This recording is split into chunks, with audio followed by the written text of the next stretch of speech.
अगर आप कहानियों की दुनिया में खो जाना चाहते हैं, तो आप बिल्कुल सही जगह पर आए हैं।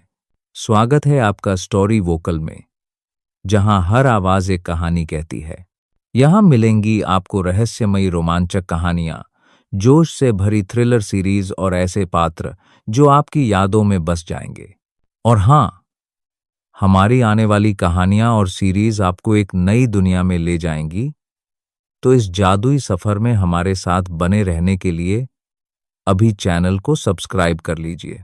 बहुत से दोस्त एपिसोड सुन लेते, पर वीडियो को लाइक और चैनल को सब्सक्राइब नहीं करते।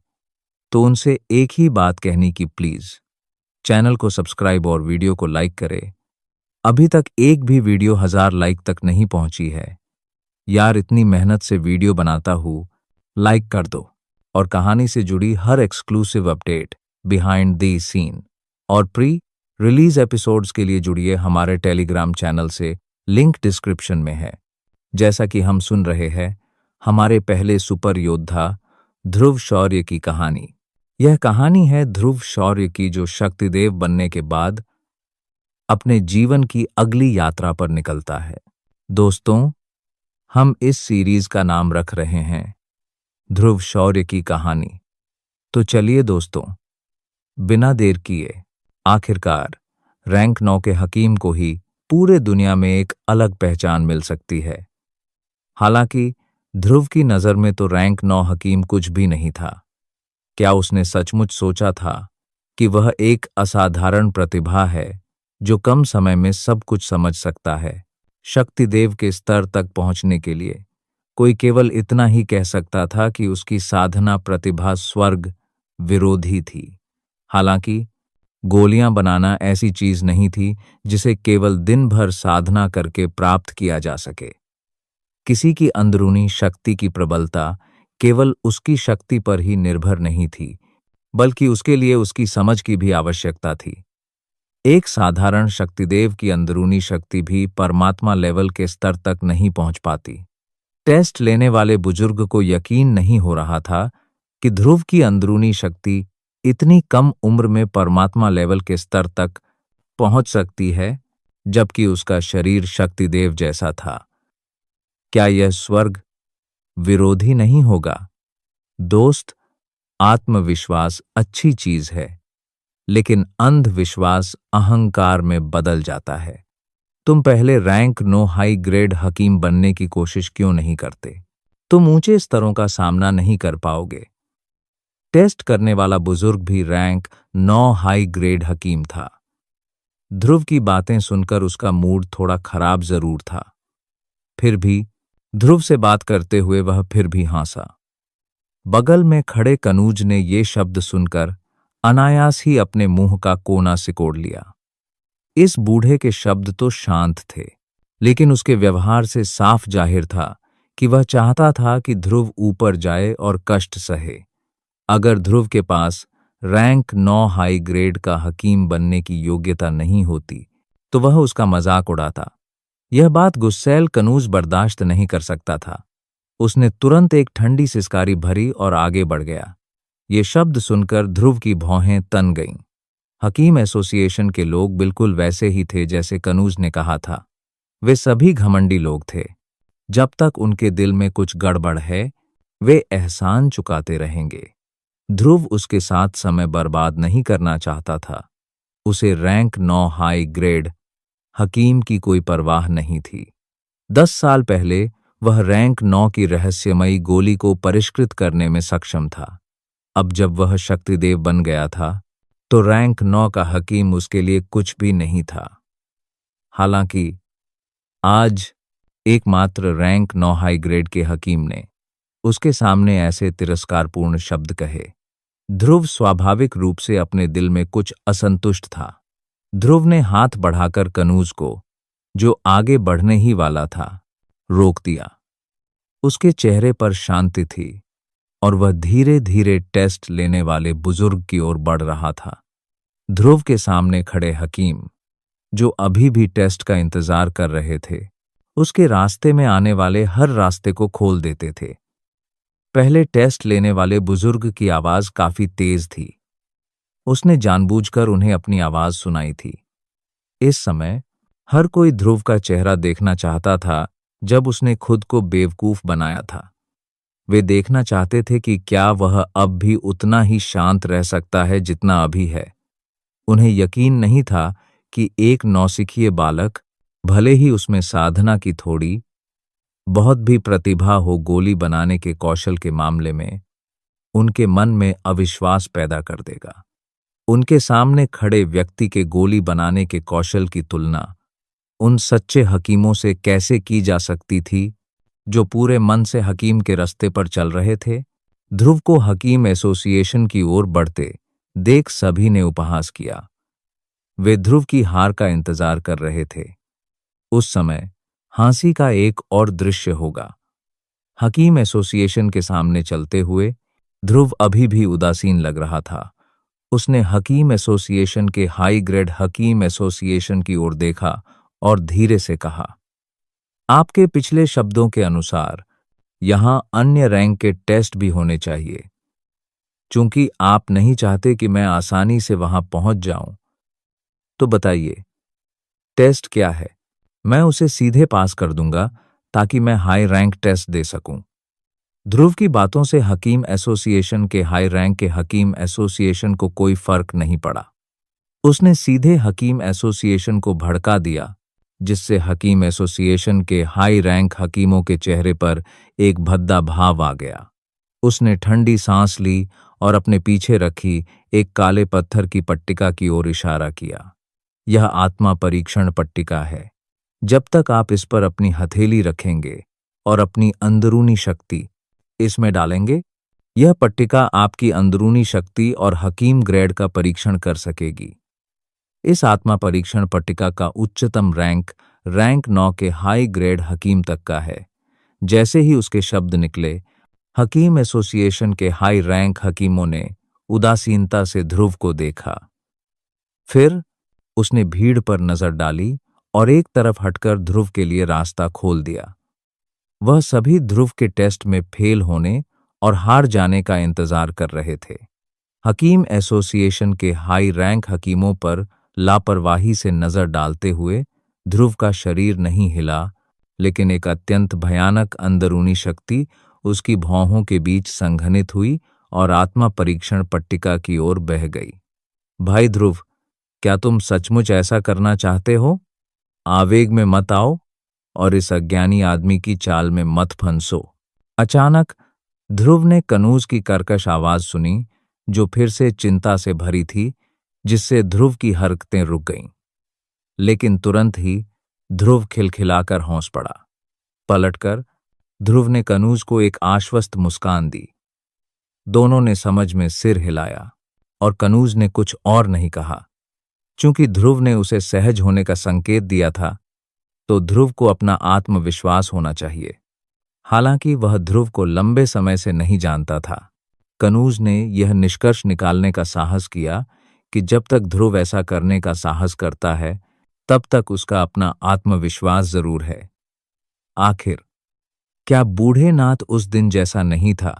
शुरू में वह अपनी ताकत का इस्तेमाल करके ध्रुव को दबाना और उसे डराना चाहता था, लेकिन आखिरकार ध्रुव ने उसे जबरदस्ती दबा दिया, जिससे न सिर्फ हजारों लोगों ने उसका मजाक उड़ाया, बल्कि उसे माफी भी मांगनी पड़ी।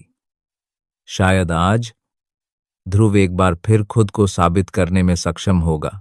जैसे ही वह मुड़ा, एक भयानक अंदरूनी शक्ति ध्रुव की भौहों के बीच से ज्वार की लहर की तरह निकली और आत्मा परीक्षण पट्टिका पर भयंकर बमबारी की। जब अंदरूनी शक्ति हॉल में फैल गई, तो हर कोई भयानक अंदरूनी शक्ति से दब गया और जमीन पर घुटने टेक दिए। यहां तक कि टेस्ट देने वाला बुजुर्ग, जो चेहरे पर तिरस्कार भरी नजरों से ध्रुव को देख रहा था, बड़ी मुश्किल से कुछ कदम पीछे हटा।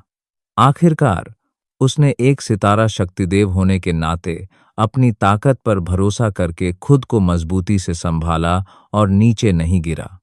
हॉल के बाहर कई लोग ऐसे थे जिन्होंने अंदरूनी शक्ति के प्रकट होते ही इस असामान्यता का पता लगा लिया था। उनके चेहरे तुरंत बदल गए और उनकी आंखें सदमे से भर गईं। क्या ऐसा हो सकता है कि हकीम एसोसिएशन का कोई सर्वशक्तिमान व्यक्ति किसी अत्यंत शक्तिशाली गोली का शोधन कर रहा हो? वरना इतनी भयावह गति कैसे हो सकती थी? यहां तक कि हकीम एसोसिएशन के कुछ सच्चे हाई रैंक हकीम भी हैरानी से आंखें फाड़े देख रहे थे। तभी उनकी आकृतियां हिलीं और वे तेजी से हॉल की ओर दौड़ पड़े। दरार एक कर्कश ध्वनि गूंजी। आत्मा परीक्षण पट्टिका, जिस पर ध्रुव की अंदरूनी शक्ति का प्रहार हुआ था, बस एक पल के लिए ही रही और फिर फट गई और जमीन पर मलबे के ढेर में तब्दील हो गई। इस समय ध्रुव के पीछे खड़ा कनूज भी हैरान होकर अपने सामने ध्रुव को देख रहा था।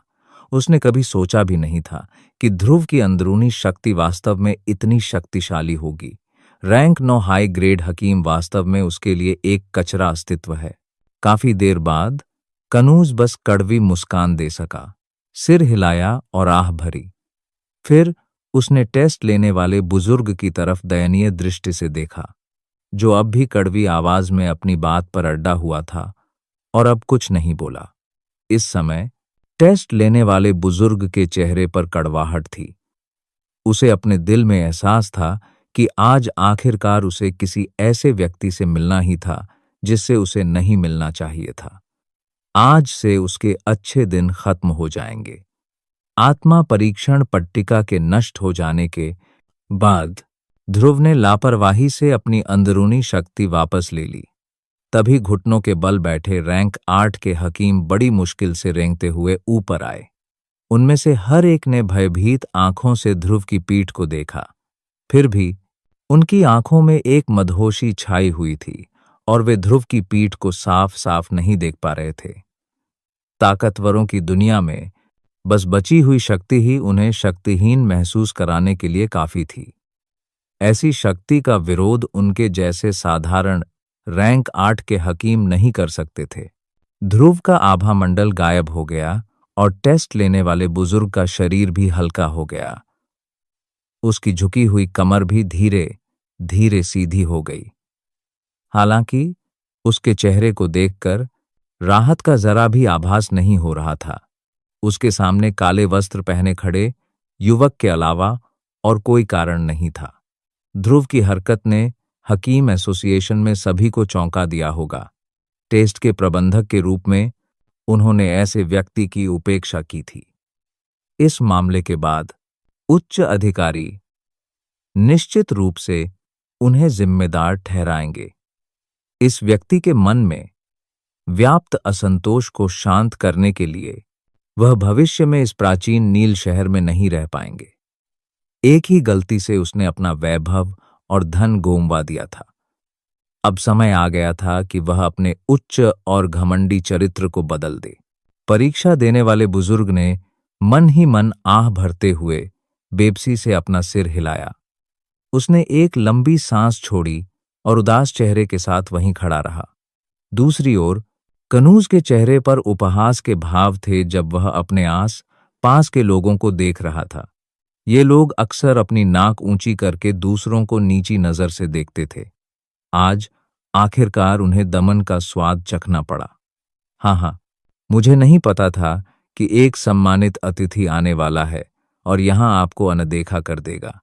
यह बूढ़ा आदमी हकीम एसोसिएशन की ओर से आपसे माफी मांगता है। अचानक एक जोरदार और स्पष्ट हंसी हवा में फैल गई और हॉल में गूंज उठी, जिससे सभी को अपने कानों में एक गर्जनापूर्ण ध्वनि गूंजती हुई महसूस हुई। यह आवाज सुनते ही कनूज के चेहरे पर अनायास ही गंभीरता छा गई। प्राचीन नील शहर से अपनी अच्छी तरह वाकिफ होने के कारण वह स्वाभाविक रूप से जानता था कि इस आवाज का मालिक कौन है, और तो और पूरे हकीम एसोसिएशन का प्रतिनिधित्व करने वाले उसके शब्दों के आधार पर इस व्यक्ति की पहचान पहले ही सामने आ चुकी थी।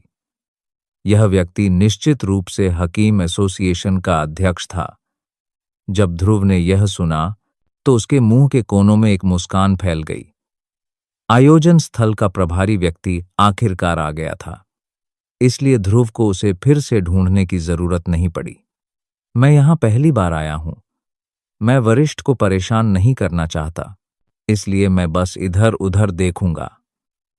उसके सामने की भीड़ छंट गई और तीन बुजुर्ग व्यक्ति सभी की आंखों के सामने प्रकट हुए। तीनों आकृतियों के प्रकट होते ही भीड़ में आश्चर्य की लहरें फैल गईं, जिससे हॉल, जो मूल रूप से ध्रुव के कारण शांत हो गया था, एक बार फिर शोरगुल से भर गया। क्या वह अध्यक्ष गुलशन नहीं है? और क्या उनके बगल में जो दो लोग हैं वे उप अध्यक्ष चंद्रू और हकीम एसोसिएशन के मुख्य हकीम बुजुर्ग राजन नहीं हैं? यह सही है। वे तीनों आमतौर पर रहस्यमय हैं और शायद ही कभी दिखाई देते हैं। यह प्रत्याशित है कि वे सभी आज इस ध्रुव की वजह से आए हैं। आखिर इस ध्रुव में ऐसी क्या क्षमता है कि वह उन तीनों को यहां खींच लाया है? अगर इसकी खबर फैल गई तो मुमकिन है कि इससे एक और जबरदस्त तूफान आ जाएगा।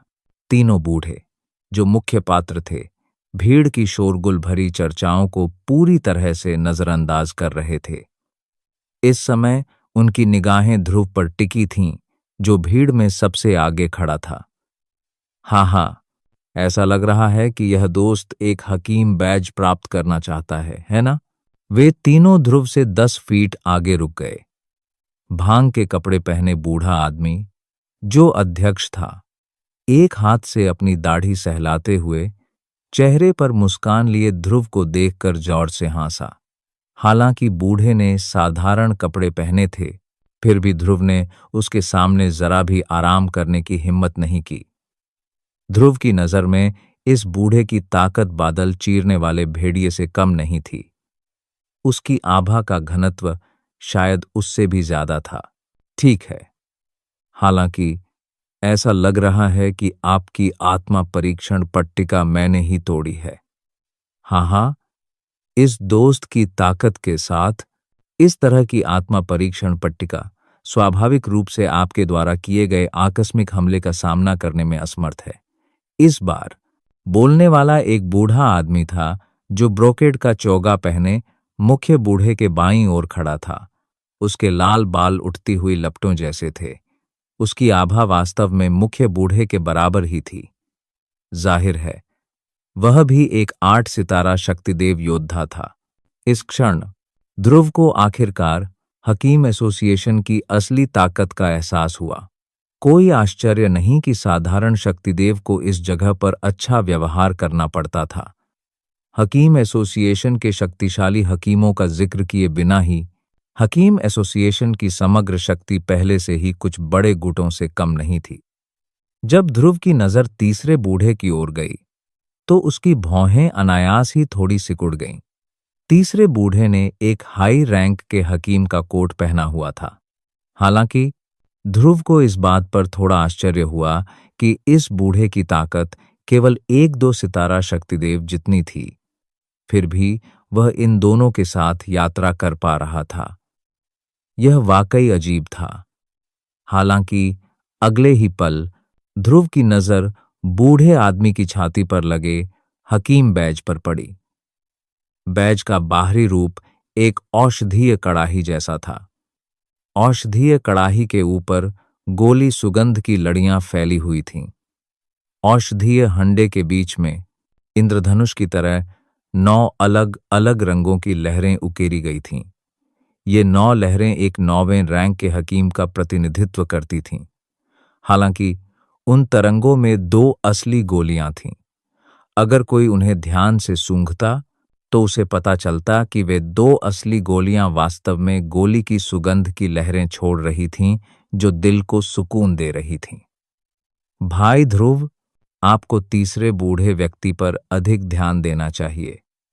उस बूढ़े व्यक्ति का नाम राजन है। हालांकि उसकी ताकत ज्यादा नहीं है, लेकिन उसकी कीमिया कौशल बेहद उत्कृष्ट है। वह हकीम संघ का प्रमुख हकीम है। उसका पद 2nd ग्रेड के हकीम तक पहुंच गया है। इस वजह से वह आमतौर पर बेहद घमंडी है। तुम्हें सावधान रहना होगा। कनूज की आवाज एक बार फिर ध्रुव तक पहुंची। ठीक उसी समय जब ध्रुव हकीम के वस्त्र पहने बूढ़े व्यक्ति को देख रहा था, उसने आवाज के जरिए बूढ़े व्यक्ति का परिचय ध्रुव से कराया। ध्रुव ने अनायास ही अपनी भौहें ऊपर उठा लीं। जब उसने कनूज के शब्दों में कुछ अजीब शब्द सुने, सेकंड ग्रेड हकीम, क्या यह मूल मार्शल दुनिया का हकीम रैंक था? इसमें और मार्कस के रैंकों में कोई अंतर नहीं था। जब ध्रुव राजन नामक हकीम पर ध्यान दे रहा था, तो दूसरा पक्ष भी उस पर ध्यान दे रहा था। ध्रुव ने अभी जो अंदरूनी दबाव छोड़ा था, वह उससे कम नहीं था। राजन के दिल में यह बात बिल्कुल साफ थी कि वह अपनी भयानक अंदरूनी शक्ति के कारण ही हकीम एसोसिएशन का मुख्य हकीम बन पाया था। ध्रुव का प्रकट होना निश्चित रूप से उसके दिल में एक बड़ी विपत्ति बन जाएगा। मुमकिन था कि मुख्य हकीम का पद भी उसे ये दो बुजुर्ग हाथ जोड़े हुए ही देंगे। यह सोचते ही राजन के मन में ध्रुव के बारे में जो धारणा बनी थी, वह तुरंत घाटी की तलहटी में उतर गई। आप दोनों ने अभी जो कहा, उसके अनुसार क्या हकीम एसोसिएशन में परीक्षा देने के लिए अन्य स्थान भी हैं? ध्रुव को राजन की थोड़ी सी भयावह नजर की परवाह नहीं थी। ध्रुव ने ऐसी नजर पहले भी कई बार देखी थी। यह सिर्फ इसलिए था क्योंकि ध्रुव ने अभी जो अंदरूनी शक्ति प्रदर्शित की थी, वह बहुत प्रबल थी, जिससे उसके मन में ईर्ष्या उत्पन्न हुई। या शायद इसलिए कि उसे डर था कि ध्रुव की प्रतिभा हकीम एसोसिएशन के मुख्य हकीम के रूप में उसके पद के लिए खतरा बन जाएगी, जिससे उसके मन में ध्रुव के प्रति कुछ नाराजगी पैदा हो गई। ध्रुव का दिल यहां नहीं था। स्वाभाविक रूप से वह इतना आलसी था कि उसकी परवाह नहीं करता था। उसने राजन के चेहरे के गहरे और घने भावों को नजरअंदाज करते हुए अपनी नजर समूह का नेतृत्व कर रहे बूढ़े आदमी की ओर घुमाई और बाईं ओर लाल बालों वाले बूढ़े ने अपना मुंह खोला और मुस्कुराते हुए बोला। यह सुनकर दोनों फिर मुस्कुराए। आगे चल रहे बूढ़े ने अपनी दाहिनी ओर राजन की ओर देखा, फिर ध्रुव की ओर देखा और जोर से हंसा। बिल्कुल, आखिरकार प्राचीन नील शहर दक्षिण पश्चिम क्षेत्र का सबसे बड़ा शहर है। हालांकि यहाँ रैंक 9 के कुछ ही हकीम हैं, फिर भी उच्च श्रेणी के आत्मा परीक्षण पट्टिका के लिए हमारी कुछ और तैयारियां हैं। वरना अगर किसी दिन आप जैसा कोई प्रतिभाशाली व्यक्ति आ जाए, तो हम उसे मिस नहीं करना चाहेंगे। यह सुनकर ध्रुव की आंखें चमक उठीं। उसने कनूज से नजरें मिलाईं और फिर आगे चल रहे बूढ़े आदमी को देखकर मुस्कुराया। तो फिर मैं सोचता हूं कि क्या मैं इतना भाग्यशाली होऊंगा कि वहां जाकर इसकी जांच कर सकूं? हाँ, बिल्कुल। अपनी अत्याचारी अंदरूनी शक्ति के साथ आप स्वाभाविक रूप से हाई रैंक की आत्मा परीक्षण पट्टिका आजमाने में सक्षम होंगे। जैसे ही आगे वाले बूढ़े आदमी ने अपनी बात खत्म की, उसने तुरंत एक और वाक्य बोला। इससे ध्रुव की नजर भी रुक गई और वह थोड़ी उलझन भरी नजरों से आगे वाले बूढ़े आदमी को देखने लगा। हालांकि मैं आपसे अनुरोध करना चाहूंगा कि पहले मेरे अधीन इस व्यक्ति के मामले से निपटने के लिए मेरा इंतजार करें। आखिरकार मेरे हकीम एसोसिएशन में वास्तव में एक ऐसा घमंडी व्यक्ति मौजूद है।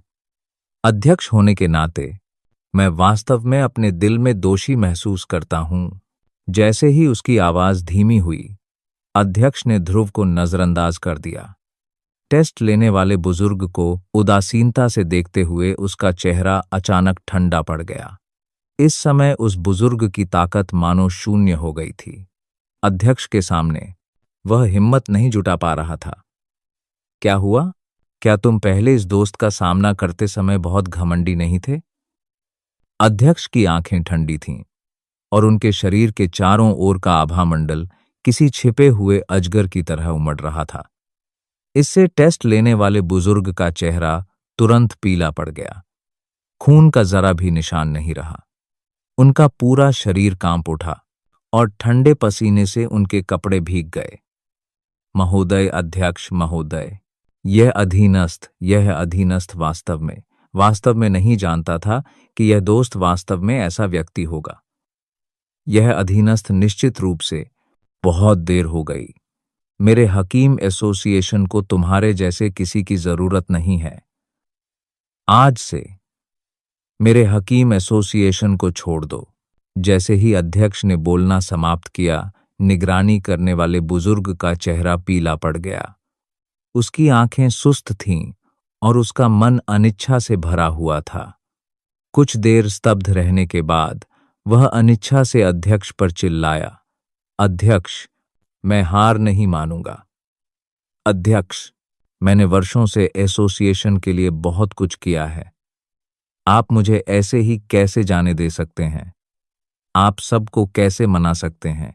चुप रहो। तुमने मेरे हकीम एसोसिएशन के लिए जो छोटे छोटे काम किए हैं, वे उन संसाधनों की तुलना में कुछ भी नहीं हैं जो तुमने एसोसिएशन से लिए हैं। अध्यक्ष महोदय, हाँ, मुझे नहीं लगता कि इसकी जरूरत है। आखिरकार बुजुर्ग हमारे हकीम एसोसिएशन में काफी समय से हैं। कम से कम उन्होंने कड़ी मेहनत तो की है, भले ही उन्होंने कोई योगदान न दिया हो। इसके अलावा उन्होंने वर्षों से हकीम एसोसिएशन को कई प्रतिभाओं को निखारने में मदद की है। क्यों ना हम उन्हें सजा दें और किसी अन्य शाखा एसोसिएशन में भेज दें। अध्यक्ष की नाराजगी भरी फटकार अभी सुनाई ही दी थी कि उनके पीछे खड़े राजन एक कदम आगे बढ़कर अध्यक्ष के बगल में खड़े हो गए। राजन अध्यक्ष की ओर मुड़े और बोलते हुए हल्के से मुस्कुराए। जब अध्यक्ष ने राजन की बातें सुनी तो उन्हें मन ही मन एहसास हुआ कि यह बुजुर्ग जाहिर तौर पर राजन का अधीनस्थ था, इसीलिए वह इतना घमंडी और निरंकुश था। तुरंत ही उसके मन में थोड़ी नाराजगी हुई। राजन की हकीम कौशल के कारण वह आमतौर पर उनके सामने अपनी बात रखने से पीछे नहीं हटता था। आज इस बुजुर्ग के साथ हुए मामले ने उसे सचमुच भड़का दिया था। तुरंत ही उसका मन किया कि वह अपना सिर घुमाकर राजन से बहस करे, लेकिन अगले ही पल ध्रुव की आवाज फिर से कहीं से सुनाई दी। इससे अध्यक्ष की हरकतें भी अचानक रुक गईं। उनके मुंह से निकलने वाले शब्द भी बलपूर्वक वापस निगल लिए गए। अध्यक्ष महोदय, मैं भी यही सोचता हूं कि चूंकि इस बुजुर्ग ने कोई बड़ा अपराध नहीं किया है, तो चलिए इसे भूल ही जाएं। यह तो बस एक छोटी सी बात है। इतना बड़ा बखेड़ा खड़ा करने की कोई जरूरत नहीं है। ध्रुव ने धीरे से हंसते हुए सहज भाव से कहा। ध्रुव के शब्दों से राजन के मुंह के कोने भी सिकुड़ गए और वह हल्की हंसी से लौटपोट हो गया। जिस तरह से उसने देखा, ध्रुव की यह हरकत साफ तौर पर उसके प्रति डर का इजहार थी। किसी भी मुसीबत से बचने के लिए ध्रुव बस हार मान रहा था। हालांकि ऐसा था, फिर भी इससे राजन के दिल में सुकून की लहर दौड़ गई। ऐसा लग रहा था कि यह बच्चा कोई जवान और हिम्मत वाला इंसान नहीं था, वह तो बस एक कायर था। अगर उसमें काबिलियत भी होती तो वह बस खजानों का पहाड़ था। यह हकीम एसोसिएशन अब भी उसका इलाका था और इसे कोई नहीं बदल सकता था। हालांकि ध्रुव ने अपने दिल में ऐसा नहीं सोचा था। एक तरफ उसने ऐसा इसलिए किया ताकि जब वह आगे हो तो उसे रोका जा सके। आखिरकार अध्यक्ष का मुख्य उद्देश्य ध्रुव के दिल में व्याप्त असंतोष को शांत करना था। दूसरी ओर वह वास्तव में कम परेशानी पैदा करना चाहता था। वह राजन से खुलेआम या छुपकर लड़ने की जहमत नहीं उठा सकता था। ज्यादा से ज्यादा बात एक वाक्य की ही होगी। वह राजन को जो चाहे सोचने देगा। अध्यक्ष और उपाध्यक्ष चंद्रू भी एक एक करके सब समझ गए। उन्होंने एक दूसरे को देखा और मुस्कुराए, हालांकि उन्होंने और कुछ नहीं कहा। दूसरी ओर कनूज की निगाहें राजन को देखते हुए और भी सतर्क थीं। आखिरकार वह एक बड़े दिल वाले इंसान थे और ये सारी बातें उनकी आंखों में झलक रही थीं। हाँ, ठीक है, चूंकि तुमने बोल दिया है, यह बूढ़ा आदमी कुछ और नहीं कहेगा। अध्यक्ष ने ध्रुव की ओर मुस्कुराकर देखा। कुछ ही देर बाद उसके चेहरे पर गंभीरता छा गई और वह जोर से चीख पड़ा। पूरा हकीम एसोसिएशन थोड़ा कांप उठा। उसी समय हकीम के वस्त्र पहने, काले कपड़े पहने कुछ लोग भी हॉल में दिखाई दिए और उन्होंने उस बुजुर्ग को बाहर खींच लिया। हम्फ, ये बदमाशों का झुंड है, इस बूढ़े आदमी के पीछे भागो। उस बुजुर्ग का रूप अभी सबकी नजरों से ओझल ही हुआ था कि अध्यक्ष ने फिर से जोरदार चीख मारी। हॉल में मौजूद हकीम ज्वार की तरह तेजी से पीछे हट गए। कुछ ही देर में हॉल में सिर्फ ध्रुव के 5 लोगों का समूह ही रह गया। हे, यह मेरा दोस्त है, कृपया मेरे साथ चलो। हाँ हाँ, ठीक है। चूंकि ऐसा है तो यह बूढ़ा आदमी तुम्हें हाई रैंक की आत्मा परीक्षण पट्टिका का परीक्षण करने के लिए ले जाएगा। सच कहूं तो इस चीज का कई सालों से इस्तेमाल नहीं हुआ है। हाँ हाँ हाँ हाँ, ये बुढ़ा बहुत मंदबुद्धि है। रास्ते में मैं तुम्हारा नाम पूछना भूल गया, प्लीज बुरा मत मानना। हाँ हाँ। जब वे कुछ लोग आगे बढ़े तो अध्यक्ष गुलशन हौस पड़े। उनके चेहरे पर शर्मिंदगी के भाव उभर आए। उन्होंने सिर घुमाकर मुस्कुराते हुए ध्रुव से पूछा। ध्रुव ने भी अभिवादन का जवाब दिया और मुस्कुराते हुए अध्यक्ष की ओर हाथ जोड़कर कहा, मैं ध्रुव हूं। जब ध्रुव के शब्द उसके मुंह से निकले तो अध्यक्ष और बाकी दोनों थोड़ा चौंक गए। तुरंत ही उनके चेहरों पर आश्चर्य के भाव उभर आए। ध्रुव को देखते हुए उनकी निगाहें अविश्वास से भर गईं। आप वही ध्रुव हैं जिसने आधे महीने पहले बसंता दल के पूर्वज बूढ़े नाथ के साथ लड़ाई लड़ी थी। काफी देर बाद अध्यक्ष ने अपना मुंह खोला और चौंकते हुए ध्रुव से पूछना जारी रखा। ध्रुव भी मुस्कुराया और सहमति में सिर हिलाया। हालांकि वे पहले से ही मानसिक रूप से तैयार थे, लेकिन जब उन्होंने इस समय ध्रुव को स्वीकृति में अपना सिर हिलाते देखा तो वे तीनों ठंडी हवा की लहर छोड़ने से खुद को रोक नहीं सके। चाहे उन्होंने इसके बारे में कुछ भी सोचा हो, उन्होंने कभी नहीं सोचा होगा कि जिस प्रतिभाशाली हकीम से वे आज मिले थे वह वास्तव में वही ध्रुव होगा जिसके नाम ने हाल ही में पूरे प्राचीन नील शहर को हिला दिया था। यह वास्तव में अप्रत्याशित है। छोटे दोस्त ध्रुव में इतनी कम उम्र में ऐसी प्रतिभा थी। न केवल उसके पास महान शक्ति थी, बल्कि हकीम कौशल में उसकी उपलब्धियां भी बहुत चौंकाने वाली थीं।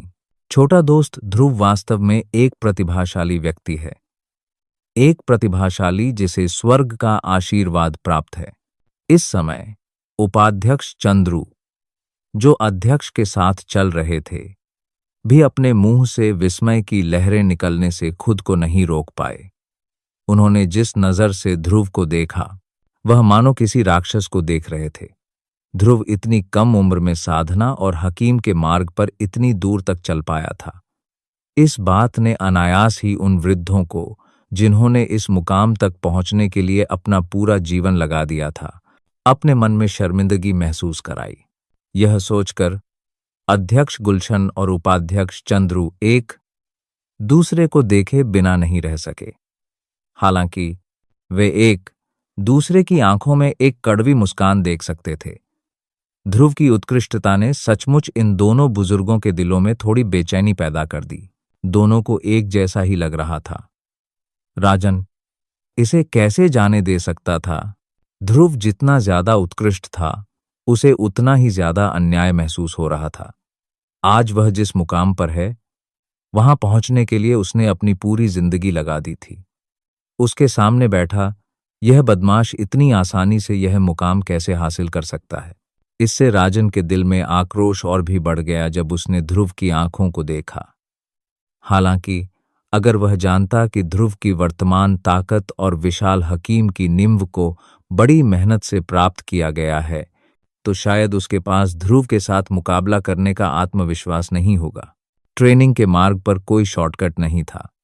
ध्रुव अपनी वर्तमान उपलब्धि इसलिए हासिल कर पाया क्योंकि उसने अपने ट्रेनिंग के दौरान अर्जित कठोर दृढ़ता पर भरोसा किया था। रास्ते में आने वाली कठिनाइयां और कष्ट, जीवन मरण के संघर्ष, ये सब ट्रेनिंग का ही हिस्सा थे। अगर ध्रुव ने दिव्य रोशनी को काबू न किया होता तो उसे अपनी वर्तमान शक्ति कैसे प्राप्त होती?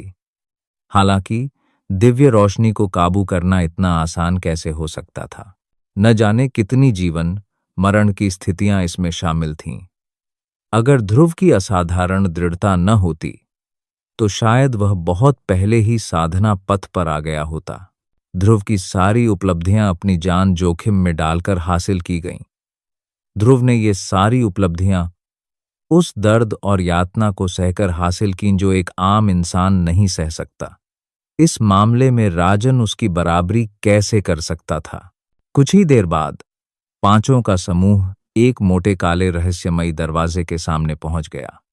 ध्रुव की यात्रा का पहला लक्ष्य भी यही था। इस उच्च श्रेणी के परीक्षा कक्ष का वास्तव में कई वर्षों से उपयोग नहीं हुआ है। अब जब मैं यहां फिर से आया हूं, तो मैं अतीत के कुछ उत्कृष्ट प्रतिभाशाली लोगों को याद किए बिना नहीं रह सकता। गुलशन ने भावुक होकर हौंसते हुए आह भरी। उसके पूरे शरीर का आभा मंडल अचानक हिल गया। उसने अपना दाहिना हाथ भींच लिया और शुद्ध शक्ति उसकी हथेली से झरने के पानी की तरह बहबाद हो निकली और उसकी हथेली उस काले रहस्यमयी दरवाजे से टकरा गई। धीरे धीरे फैलती हुई जल जैसी ऊर्जा तरंगों के बाद काले रहस्यमय दरवाजे की सतह पर हल्की क्रीम सफेद चमक की एक परत दिखाई दी। जैसे ही क्रीम सफेद चमक की यह परत दिखाई दी, रहस्यमयी दरवाजा भी धीरे धीरे इस जगह में भ्रम बन गया। अंततः वह पूरी तरह से गायब हो गया। यह हाई रैंक की आत्मा परीक्षण पट्टिका हमारे हकीम एसोसिएशन के लिए बेहद महत्वपूर्ण है। ऐसा इसलिए भी है क्योंकि इसे बनाना बहुत महंगा है। इसलिए हमारे पास इसे सावधानीपूर्वक सुरक्षित रखने के अलावा कोई विकल्प नहीं है। उसकी आवाज सुनते ही काला रहस्यमय दरवाजा भी पूरी तरह से गायब हो गया था। बस एक खाली दरवाजा बचा था। गुलशन ने अपनी बड़ी आस्तीन लहराकर आने का इशारा किया। ध्रुव भी मुस्कुराया। उसने कनूज से नजरें मिलाईं और फिर आगे बढ़कर अंदर चला गया। यह बड़ा हॉल पहले वाले परीक्षा हॉल से ज्यादा अलग नहीं था। हालांकि इसका इस्तेमाल काफी समय से नहीं हुआ था, जिससे हर जगह धूल की परत जम गई थी। अध्यक्ष गुलशन, जो उसके पीछे पीछे आ रहा था, यह देखकर एक कड़वी मुस्कान बिखेरे बिना नहीं रह सका। उसने अपनी बड़ी आस्तीन लहराई और एक अदृश्य शक्ति अचानक प्रकट हुई, जिसने जमीन पर जमी सारी धूल को उड़ा दिया। ध्रुव ने इस पर ध्यान नहीं दिया। जब से वह अंदर आया था, उसकी नजर हॉल के बीचों बीच लगी गहरे काले पत्थर की पट्टिका पर ही टिकी थी। हाई रैंक आत्मा परीक्षण पट्टिका। बिना किसी स्पष्टीकरण के ध्रुव पहले ही आत्मा परीक्षण पट्टिका के सामने चला गया था, इससे पहले कि उसके पीछे के सभी लोग हॉल में कदम रखते। ध्रुव को पहले से ही इस बात का पूरा ज्ञान था कि आत्मा परीक्षण पट्टिका का इस्तेमाल कैसे करना है। हालांकि इस आत्मा परीक्षण पट्टिका का सामना करते समय ध्रुव ने अपनी अंदरूनी शक्ति का इस्तेमाल करके उस पर सीधे हमला करने की हिम्मत नहीं की। वह यह भांप पाया कि इस आत्मा परीक्षण पट्टिका के भीतर एक अत्यंत रहस्यमयी जाल है। हालांकि अपनी वर्तमान शक्ति के कारण वह इसकी जांच नहीं कर पा रहा था। संभावना थी कि अगर ध्रुव अपनी सारी अंदरूनी शक्ति इस आत्मा परीक्षण पट्टिका में डाल भी दे, तो भी इसे जरा भी नुकसान नहीं होगा। उसका दाहिना हाथ आस्तीन से बाहर निकला। उसके मन में सागर के समान अनंत अंदरूनी शक्ति इस क्षण एक उफनती नदी में बदल गई और पूरी तरह से ध्रुव की दाहिनी हथेली पर आ गई। उसी समय ध्रुव की दाहिनी हथेली धीरे धीरे आत्मा परीक्षण पट्टिका के साथ आ गई। एक पल में ध्रुव की थोड़ी बंद आंखें अचानक चौड़ी हो गईं।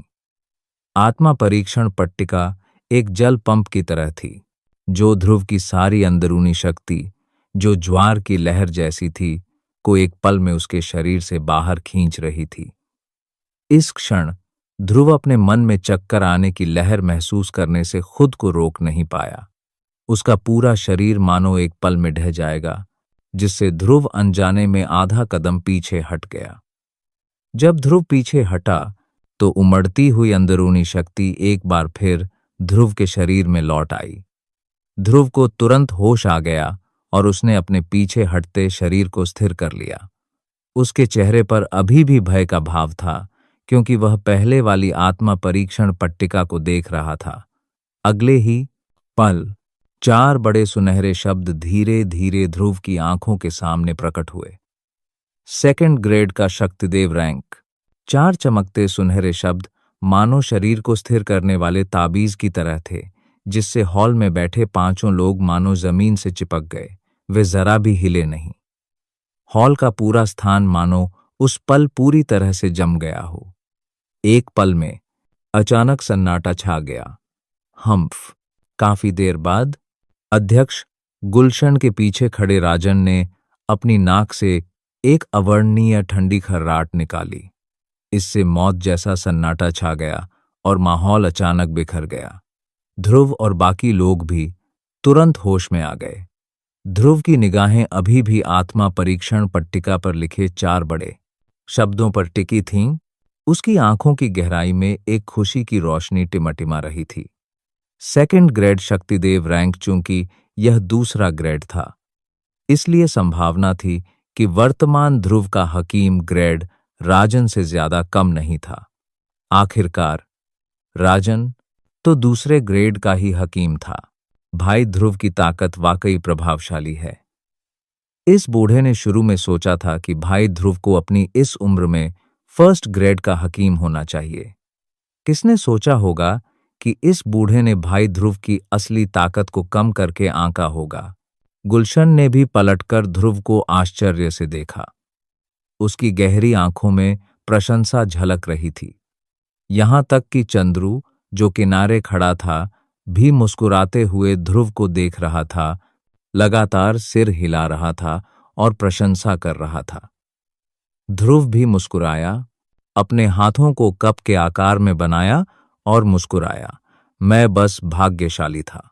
मुझे उम्मीद नहीं थी कि मैं वास्तव में सेकंड ग्रेड का हकीम बनूंगा। हालांकि मेरे पास एक प्रश्न है जो मैं अध्यक्ष गुलशन से पूछना चाहता हूं। ध्रुव की बातें सुनकर गुलशन और चंद्रू ने एक दूसरे को देखा। दोनों ने ध्रुव की बातों में अजीबोगरीब भाव साफ सुना, लेकिन फिर भी समझ नहीं पाए। गुलशन ने थोड़ा भौहें चढ़ाते हुए राजन की तरफ देखा, जो एक तरफ खड़ी थी, और मुस्कुरा दी। भाई ध्रुव, अगर आपके कोई प्रश्न हैं तो पूछिए। अगर यह बूढ़ा आदमी जवाब दे सके तो मैं आपको वह सब कुछ जरूर बता दूंगा जो मैं जानता हूं। यह देखकर ध्रुव फिर मुस्कुराया। वह यह भी जानता था कि गुलशन और चंद्रू स्पष्ट रूप से राजन से बच रहे थे। उसके सवाल को लेकर वे दोनों कुछ चिंतित भी थे, क्योंकि मामला गंभीर था और वे नहीं चाहते थे कि राजन को पता चले। अध्यक्ष गुलशन, जब मैंने घर छोड़ा था तब मुझे रैंक 9 से ऊपर के हकीमों के बारे में कुछ भी नहीं पता था। मेरे गुरु पहले ही दुनिया की यात्रा पर निकल चुके हैं। इसलिए मैं शक्तिदेव रैंक के सेकंड ग्रेड के बारे में बात करना चाहूंगा। हाँ।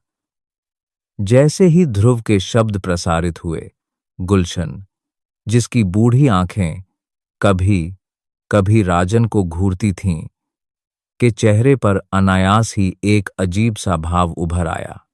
वह बड़ा सवाल जो मैं तुमसे पूछने का इंतजार कर रहा था, क्या यही था? चंद्रू के मुंह के कोनों पर मुस्कान आ गई। वह मन ही मन हंस रहा था। अध्यक्ष गुलशन का चेहरा, अगर यह बात है, राजन ने भी तिरस्कार भरा व्यंग्य प्रकट किया। वह ध्रुव को ऐसे देखता था जैसे किसी मूर्ख को देख रहा हो। मुझे लगा था कि तुम्हारी कुछ पृष्ठभूमि होगी और तुम बहुत कुछ जानते हो। तुम तो बिल्कुल देहाती हो। तुम्हें तो ऊंचे दर्जे के हकीम का जरा भी अंदाजा नहीं है। अपने गुरु को देखो, वो वाकई बेवकूफ है। उसने तुम्हारे जैसे शिष्य को स्वीकार किया और तुम तो हकीम भी हो। कितनी शर्मनाक बात है। बेशक ये शब्द राजन के मन में कहे गए शब्द ही थे। अगर उसने सचमुच जोर से कहा होता तो मुमकिन था कि ध्रुव, अगर 2 8 सितारा शक्तिदेव, गुलशन और चंद्रू यहां होते, तब भी वह उन्हें जबरदस्ती मार डालता। कुछ देर स्तब्ध रहने के बाद गुलशन का मुंह थोड़ा सा फड़क उठा। कुछ ही देर बाद उसके चेहरे पर गंभीरता छा गई और उसने ठंडी नजर से चंद्रू की तरफ देखा। यह देखकर चंद्रू ने जल्दी से अपने चेहरे पर गंभीरता ला दी। हाँ हाँ, छोटा दोस्त ध्रुव इसके बारे में पूछ रहा है। ध्रुव भी अपने दिल में यह बात देख सकता था। फिर भी उसने कुछ न जानने का नाटक किया और सिर हिलाते हुए मुस्कुराया। गुलशन ने भी अनजाने में 2 बार खांसी, मानो गला साफ कर रहा हो। कुछ ही देर बाद उसके चेहरे के भाव सामान्य हो गए और उसने मुंह खोला और कहा, भाई ध्रुव ने जो सवाल उठाया है वह वाकई सामान्य है। आखिरकार इस दुनिया पर भी हाई रैंक के हकीम बेहद दुर्लभ हैं। इसके अलावा हकीमों का सख्त वर्गीकरण भी लोगों को उनके बारे में बेहद गोपनीय रखने का कारण बनता है। हकीम वर्गीकरण को इंसानी और देव रैंक में विभाजित किया गया है। इंसानी रैंक में रैंक 1 के हकीम से लेकर रैंक 9 तक के हकीम हैं। इसमें 4 महान अंदरूनी क्षेत्र, नश्वर लेवल, आत्मा लेवल, चेतना लेवल और परमात्मा लेवल भी शामिल हैं। मेरा मानना है कि भाई ध्रुव को इन 4 महान लेवल्स की पहले से ही बहुत अच्छी समझ है। ध्रुव मुस्कुराया और सिर हिलाया। उसने कोई टिप्पणी नहीं की। गुलशन ने भी मुस्कुराकर सिर हिलाया। इसके बाद उसने ध्रुव को समझाना जारी रखा। इंसानी रैंक के ऊपर देव रैंक है। देव रैंक के भीतर यह प्रथम ग्रेड के हकीम से लेकर ग्रेड 9 के हकीम तक में विभाजित है। इसके भीतर अंदरूनी शक्ति का लेवल एकता लेवल, मूल परिवर्तन लेवल, देव परिवर्तन लेवल और पाताल लेवल में विभाजित है। एकता लेवल आत्मा को एक बिंदु में बदलने के लिए उपयोग करता है और सभी क्षेत्र एक में वापस लौट आते हैं। व्यक्ति अपने शरीर की समस्त अंदरूनी शक्ति को एक बिंदु में संघनित कर उसे एक आत्मा मोती में संघनित कर सकता है। इसे चेतना सागर में रखा जाता है और इसका उपयोग सभी रूपों में किया जा सकता है। मूल परिवर्तन लेवल दुनिया के साथ संवाद करता है और दुनिया की शक्ति को बदलने के लिए अंदरूनी शक्ति का उपयोग करता है। दुनिया की शक्ति का उपयोग किया जा सकता है और दिव्य आत्मा क्षेत्र का निर्माण किया जा सकता है। शत्रु का सामना करते समय इसका चमत्कारी प्रभाव होता है। दिव्य परिवर्तन लेवल देव परिवर्तन लेवल है। अंदरूनी शक्ति सभी जीवित चीजों में बदल जाती है और सभी विपत्तियों का सामना कर सकती है। इस समय अंदरूनी शक्ति पहले से ही एक पदार्थ में बदल गई है और दुश्मन का सामना करते समय भी वास्तव में प्रभाव डाल सकती है। यदि कोई इंसानी रैंक तकनीक का उपयोग करता है तो शक्ति स्वर्ग को हिला देगी। पाताल लोक लेवल संसार का पाताल लोक। पाताल लोक में एक मार्ग है। यह संसार की आत्माओं को नियंत्रित करता है और इस स्थान में अजेय है। यह अंदरूनी शक्ति के प्रशिक्षण का सच्चा शिखर है। यह संसार में विलीन हो जाता है और एक दिव्य शरीर में परिवर्तित हो जाता है।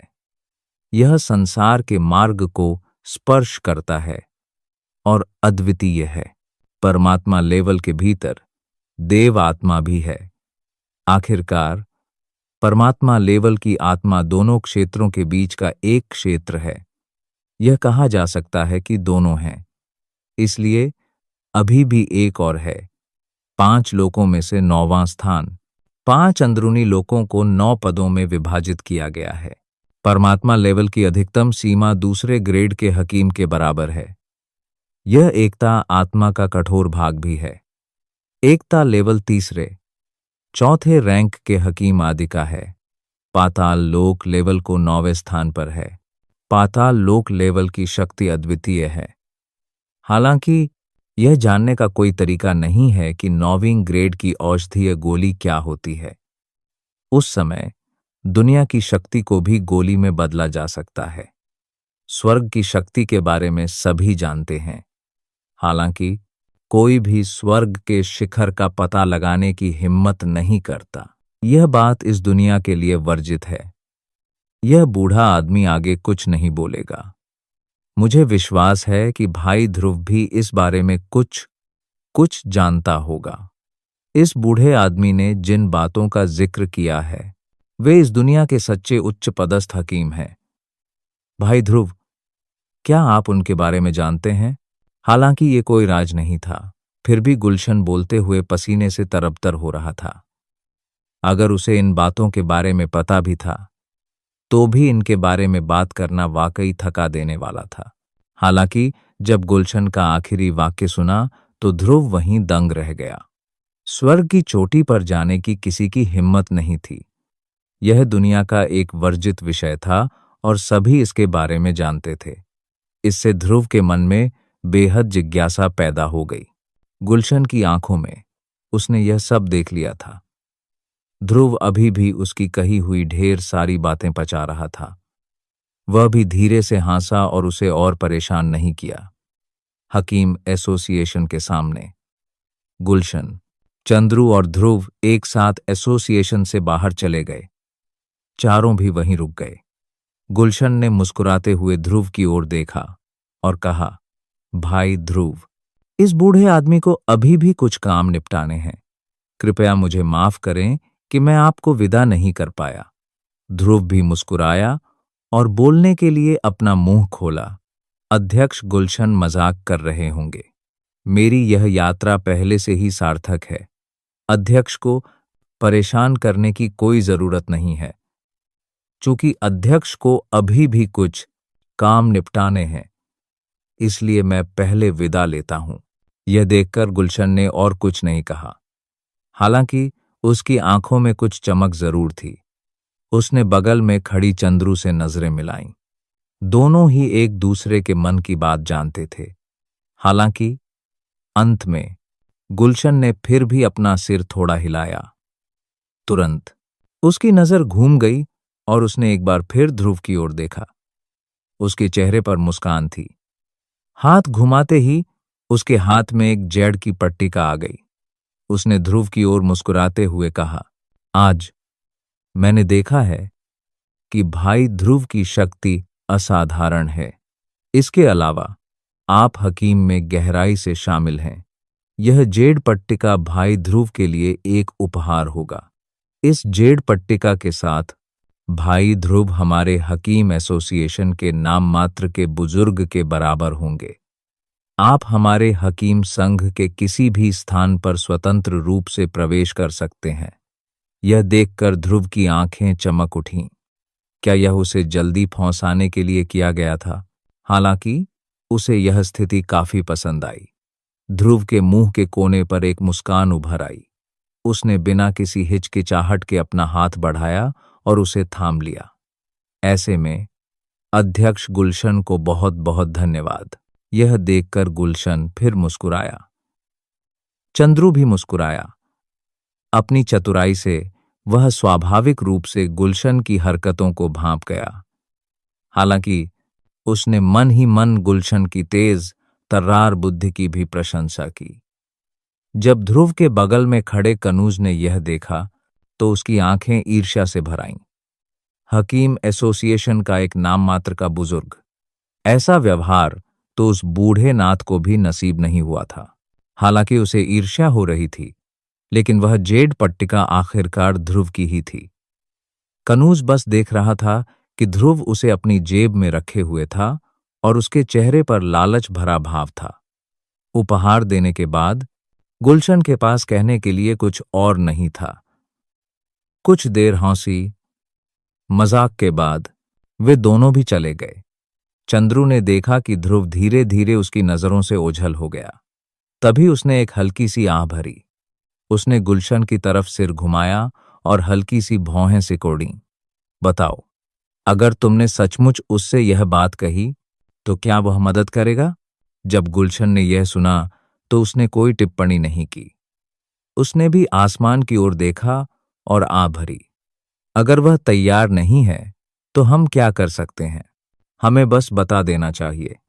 चूंकि उसने सामान ले लिया है तो उसे मदद करने के लिए तैयार होना चाहिए। चाहे कुछ भी हो जाए, उसे नुकसान नहीं होगा। और तो और वह एक जवान आदमी है।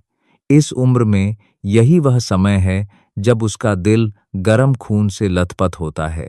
जब तक वह हकीम प्रतियोगिता में भाग लेता रहेगा, वह आसानी से हार नहीं मानेगा। ये शब्द कहने के बाद चंद्रू ने कुछ और नहीं कहा। उसका शरीर घूम गया और वह एसोसिएशन में आगे बढ़ने लगा। कुछ ही देर बाद गुलशन का शरीर भी धीरे धीरे वहां से गायब हो गया। जब से गुलशन ने उन रैंक 8 के हकीमों को एसोसिएशन से बाहर खदेड़ दिया, तब से हकीम एसोसिएशन में जो कुछ भी हुआ वह पूरे प्राचीन नील शहर में तेजी से फैल गया, मानो उसे पंख लग गए हों। ध्रुव भी एक बार फिर प्राचीन नील शहर में आकर्षण का केंद्र बन गया। जब ध्रुव धीरे धीरे मुख्य सड़क पर चला तो आस पास की भीड़ ने अनायास ही ध्रुव की ओर अपनी नजरें घुमा लीं। तुरंत ही जमीन हिला देने वाली आवाजों और चर्चाओं की एक और लहर आसमान की ओर उठ गई। जल्दी से देखो, क्या यह ध्रुव नहीं है? मैंने सुना है कि उसकी ताकत पहले ही कुलीन शक्तिदेव रैंक में आ चुकी है। इससे पहले किसी ने ध्रुव को देखा और आश्चर्य से चिल्लाया। हालांकि उसके शब्द पूरी तरह से फीके पड़ने से पहले ही किसी और की उपहासपूर्ण हंसी फिर से फैल गई, जिससे आसपास के कुछ लोगों की नजरें अनायास ही दूसरी ओर मुड़ गईं। हे, यह तो आधे महीने पहले की खबर है। क्या तुमने देखा कि वह किस दिशा से आया था? वह हकीम एसोसिएशन का इलाका है। ध्रुव अभी जिस जगह गया था वह वही जगह है। इस व्यक्ति के शब्द सुनते ही एक बार फिर संदेह भरी आवाजें उठीं। भीड़ भी एक बार फिर से हिलने लगी। क्या क्या ध्रुव प्रशिक्षण का दीवाना नहीं है? वह हकीम एसोसिएशन क्यों जाएगा? मुझे यह मत बताना कि वह आधे महीने पहले बड़ी लड़ाई में घायल हो गया था और दवाइयां खरीदने गया था। ही घायल। उस बूढ़े नाथ के खिलाफ उसके पास बहुत बड़ा लाभ है। वह घायल कैसे हो सकता है? इसके अलावा जब बुजुर्ग लुहार जैसा शक्तिशाली योद्धा उसकी तरफ से पहरा दे रहा हो, तब भी अगर बूढ़ा नाथ में स्वर्ग की हिम्मत होती तो भी वह ध्रुव के बारे में कुछ भी सोचने की हिम्मत नहीं करता। मैंने सुना है कि ध्रुव इस बार हकीम एसोसिएशन में इसलिए गया था ताकि उच्च स्तरीय हकीम का टेस्ट दे सके। मुझे वास्तव में उम्मीद नहीं थी कि ध्रुव के पास न केवल महान प्रशिक्षण प्रतिभा है, बल्कि उसकी हकीम कौशल भी सबसे आगे हैं। अराजक और शोरगुल भरी आवाजों ने ध्रुव को भी अपने दिल में असहाय महसूस कराया। वह बस अपने कदमों की गति बढ़ा सकता था। उसका शरीर चमक उठा और वह भीड़ को चीरता हुआ अपनी दृष्टि के अंतिम छोर तक पहुंच चुका था। ध्रुव के बगल में खड़े कनूज ने भी बेसब्री से मुंह सिकोड़ लिया। भीड़ का शोर भी उसके हिंसक स्वभाव को सहन नहीं कर पा रहा था। अगर ध्रुव पहले उसके साथ न होता तो शायद वह खुद पर काबू न रख पाता और कोई कदम न उठा पाता। इस समय जब उसने ध्रुव को तेजी से चकमा देते देखा तो कनूज के पूरे शरीर की आभा अचानक कांप उठी। 3 सितारा शक्तिदेव की भयावह आभा ने भी तुरंत हमला किया, जिससे आसपास की भीड़ पीछे हट गई और उससे बचने लगी। ध्रुव, जो अभी सराय लौटा था, उसे सांस लेने का भी समय नहीं मिला था कि उसके कमरे के सामने एक मानव आकृति प्रकट हुई। इससे ध्रुव के चेहरे पर भी थोड़ी घबराहट हुई। हालांकि यह तुरंत उसके चेहरे पर मुस्कान में बदल गई और उसने मजाक करते हुए कहा, बुजुर्ग ओजस, आपके पास मेरे घर आने का समय क्यों है? क्या ऐसा हो सकता है कि आप बाहर की खबरों से आकर्षित हुए हों? जो व्यक्ति आया था वह आकाशीय सौदा मीनार का बुजुर्ग ओजस था। जब बुजुर्ग ओजस ने ध्रुव के चिढ़ाने वाले शब्द सुने तो उसके बूढ़े चेहरे पर मुस्कान आ गई। उसके मुरझाए हुए हाथ ने उसकी लंबी दाढ़ी को सहलाया और मुस्कुराते हुए जवाब दिया, हाँ, यही तो इस बूढ़े आदमी का मतलब था। जैसे ही उसकी आवाज धीमी हुई, दोनों एक साथ जोर से हंस पड़े। इसके बाद ध्रुव के चेहरे पर गंभीरता आ गई और उसने मुस्कुराते हुए बुजुर्ग ओजस से पूछा, बुजुर्ग ओजस, आप जरूर किसी काम से यहां आए हैं। अगर कुछ है तो सीधे कह दीजिए। हाँ, भाई ध्रुव वाकई सीधे मुद्दे पर आ जाते हैं। हाँ, चूंकि यही बात है तो मैं अब और कोई बकवास नहीं करूंगा। मैं आज यहां किसी जरूरी काम से नहीं आया हूं। मैं तो बस भाई ध्रुव को आमंत्रित करना चाहता हूं। यह सुनकर ध्रुव अपनी भौहें उठाए बिना नहीं रह सका। उसने बुजुर्ग ओजस की ओर देखा तो पाया कि उसकी आंखों की गहराई में एक मुस्कान की झलक थी। यह सुनकर ध्रुव का चेहरा और भी संदिग्ध हो गया। बूढ़ा ओजस यह देखकर मुस्कुराया। उसकी आंखें अर्थपूर्ण भाव से ध्रुव को देखती रहीं और वह बोलता रहा, यह निमंत्रण कोई बड़ी बात नहीं है। बात बस इतनी है कि मेरे स्वामी आपसे मिलना चाहते हैं। जब बुजुर्ग ओजस ने ये शब्द कहे तो ध्रुव के चेहरे पर एकाएक कठोरता छा गई। आकाशीय सौदा मीनार के पीछे का मालिक सचमुच उनसे मिलना चाहता था। इससे ध्रुव के मन में सचमुच एक अजीब सा आश्चर्य हुआ। आसमानी सौदा मीनार किस प्रकार की शक्ति थी?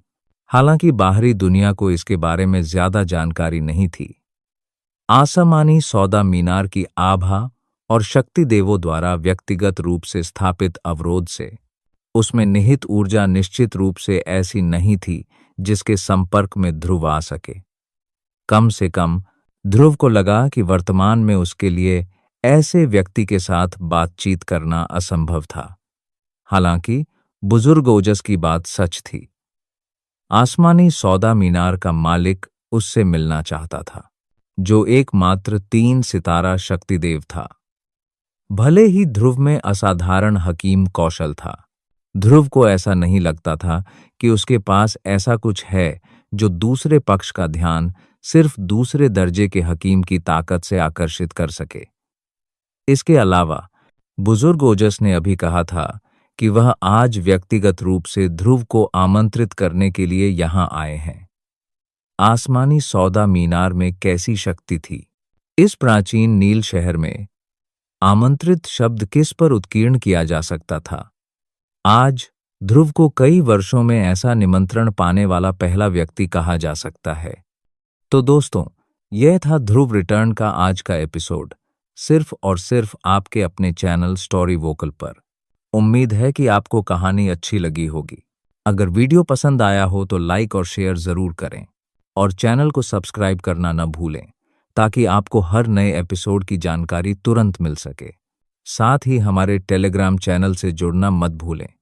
वहां आपको खास अपडेट्स और अगली कहानियों की झलकियां सबसे पहले मिलेंगी। लिंक डिस्क्रिप्शन में दिया हुआ है। कमेंट करके बताइए कि आज के पार्ट का आपका फेवरेट मोमेंट कौन सा रहा। मिलते हैं अगले एपिसोड में, तब तक के लिए धन्यवाद।